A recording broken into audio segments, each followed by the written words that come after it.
Good morning po sa ating lahat. Mabiyayang araw, maulap na umaga. Alam ninyo, bawat gising po natin hindi pare-parehas. Let's face it, tulad ko po kahapon, talagang hindi po maganda. Yung naging araw kahapon, maraming mga bagay na ayaw mo mangyari pero nangyari. So, ganyan po talaga.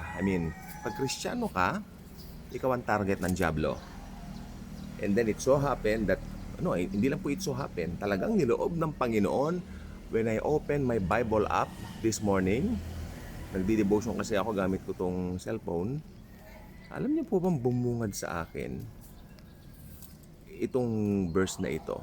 As in bumungad nandun sa pinaka main verse kasi ang gamit ko po yung U version na Bible na pagbukas mo pala ng app, merong pinaka main verse. Talagang nag-strike sa akin itong verse na ito.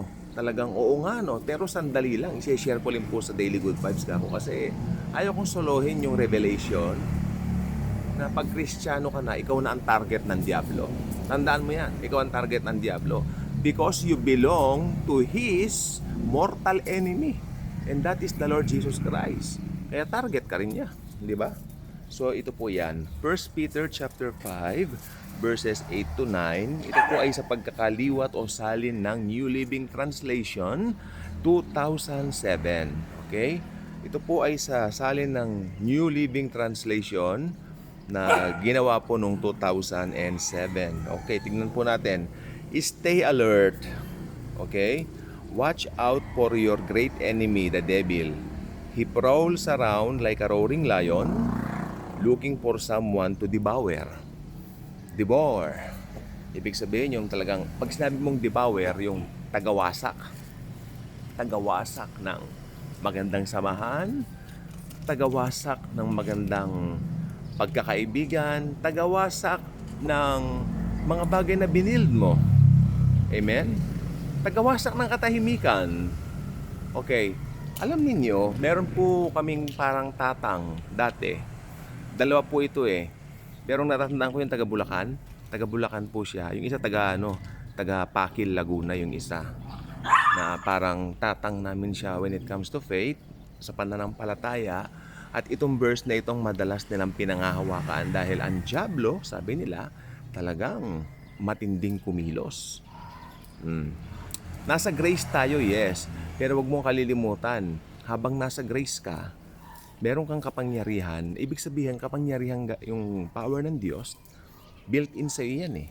Di po ba? At yan po ay madali mong magagamit para makita mo yung mga pakana ng dyablo, sabi nila. And I believe them dahil ito pong verse na itong madalas silang paborito. And I hope they're doing okay right now. Hiwa-hiwalay na po kasi kami.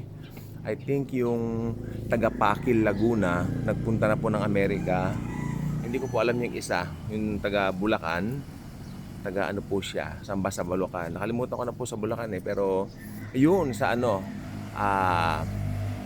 dinala niya kami doon sa lugar niya eh, pero maganda po yung lugar niya. Nakalimutan ko na lang po kung saan doon. Pero alam po ba ninyo, nagkahiwa-hiwalay na po kami. Dahil nung active kami sa gawain, dahil nung way back 2010, 2011, yan po yun. At itong verse na to, madalas nilang sabihin, itong wag na wag ninyong kalilimutan na, tawag dito, wag na wag ninyong kalilimutan na dalhin sa inyong mga puso lagi.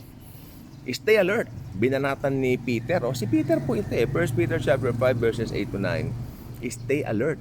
Alam niyo po si Peter, siya yung sinabihan ni Jesus na, hindi ka ba man lang makaano sa akin, hindi mo lang ba ako masamahan maski ilang stay awake, kanyang ganoon.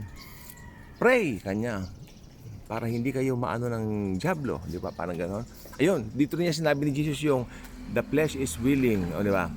Hindi, the soul is willing but the flesh is weak. Kaya yung sulat ni Peter parang kahawig doon sa na-experience niya doon sa garden with the Lord Jesus, no? Stay alert. Yan ang banat niya sa atin. Watch out for your great enemy, the devil.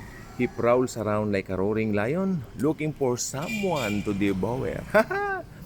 Stand firm against him and be strong in your faith. Remember that your family of believers all over the world, ay ang ganda nito, itong 9, Sabi niya, remember that your family of believers, lahat ng mananampalataya, all over the world is going through the same kind of suffering you are experiencing right now. Ibig sabihin, hindi ko mo naging mananampalataya. Ito huwag kayo maniniwala sa mga turo. O mananampalataya ka na, hindi ka makakaranas ng ganito. Ay, ngayon po kalokohan niya sa akin. Dahil ang mananampalataya po, yan ang target ng dyablo. Sa Bible ako maniniwala. Itong Biblia, paniwalaan natin. No? Huwag doon sa mga palabok na turo. Tama na yung mga palabok na turo. Malapit na po mag-rapture. Tama na yung mga palabok na yan. Pero pang isang pastor na narinig ko, nakakaawa ito. Sabi ko, ang sabi niya, pa naging Kristiyano ka na raw at ang buhay mo ay wala raw pagbabago. Ibig sabihin, mahirap ka pa rin daw. After ilang At alam niyo, yung sinasabi niya, nandun din yung mga hikahos, yung mga kaawa-awang member ng church niya.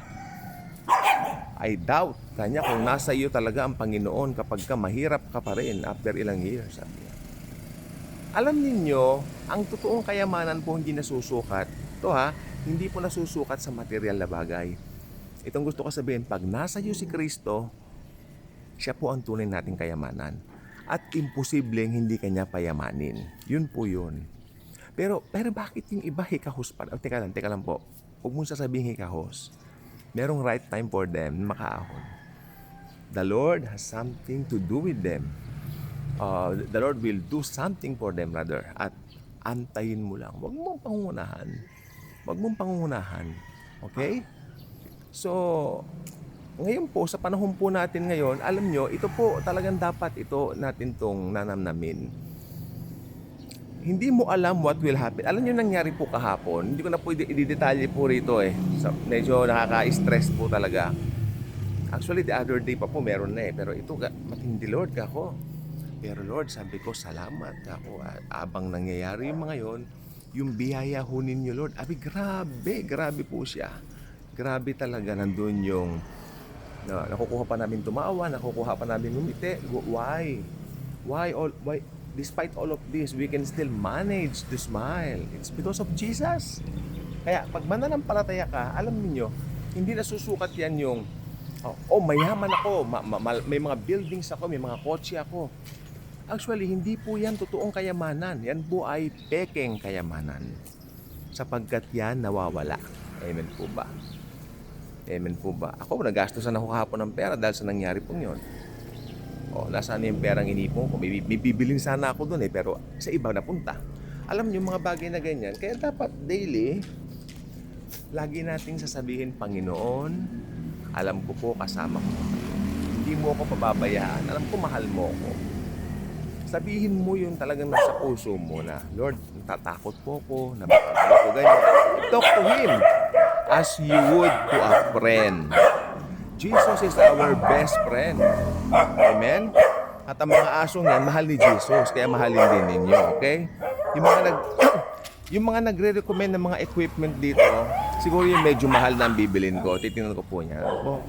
Pero ngayon po may naasikaso pa po kami yung nangyari po kahapon kasi. So, nakaka-stress po. Pero sabi ko, hindi ko ititigil ang pagbablog. Patuloy itong pagbablog. Hindi matitigil ito. Why? Dahil alam ko, hindi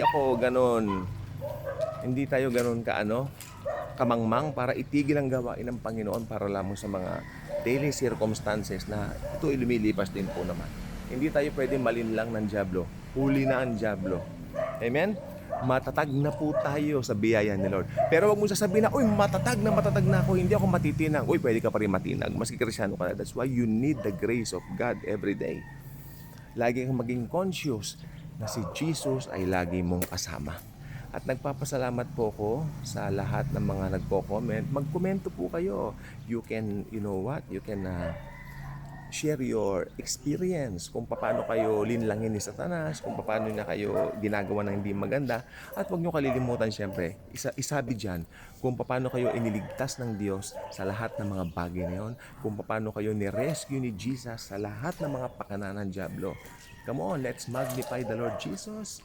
Okay? Patuloy siyang gumagawa sa mga buhay natin dahil mahal po niya tayo, iingatan niya tayo. And remember, ang buhay Kristiyano ay totoong buhay po, hindi po fantasy. Ito po ay totoong buhay. Tama na sa mga palabok na ganyan, okay? Tama na sa mga sugar-coated na ganyan. Let's go back to Jesus. Thank you po.